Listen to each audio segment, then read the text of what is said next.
టీడీపీలో చేరుతున్నట్లు ప్రకటించారు మక్కెన మల్లికార్జునరావు. మార్పు కోసమే తాను టీడీపీలోకి వస్తున్నానన్నారు.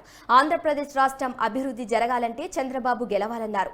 వినుగొండ పట్టణంలో జీవి ఆంజనేయులను గెలిపించుకొని వినుగొండ పట్టణాన్ని మరింత అభివృద్ధి చేసుకుంటామని మక్కెన మల్లికార్జునరావు అన్నారు.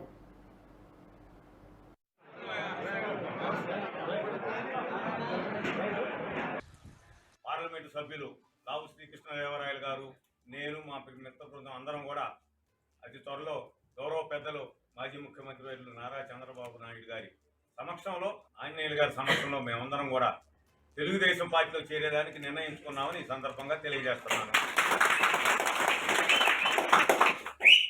అదేవిధంగా మొట్టమొదటగా జనసేన, తెలుగుదేశం కంబైన్డ్ అభ్యర్థిగా వినుకొండ నియోజకవర్గం నుంచి నిన్ననే ప్రకటించినటువంటి జీవి ఆంజనేయులు గారికి సంపూర్ణ మద్దతును తెలియజేస్తాము.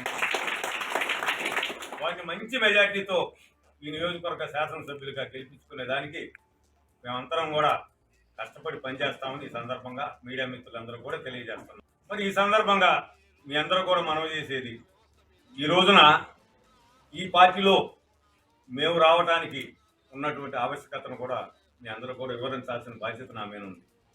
మొట్టమొదటి నుంచి కూడా కాంగ్రెస్ పార్టీలో ఉంటూ కాంగ్రెస్ పార్టీ ద్వారా వివిధ పదవుల్ని సర్పంచ్ నుంచి ఎమ్మెల్యే వరకు కూడా అనుభవించడం జరిగింది. జిల్లా అధ్యక్షుడిగా కూడా ఆంజనేయులు గారు తెలుగుదేశం అనుకుంటే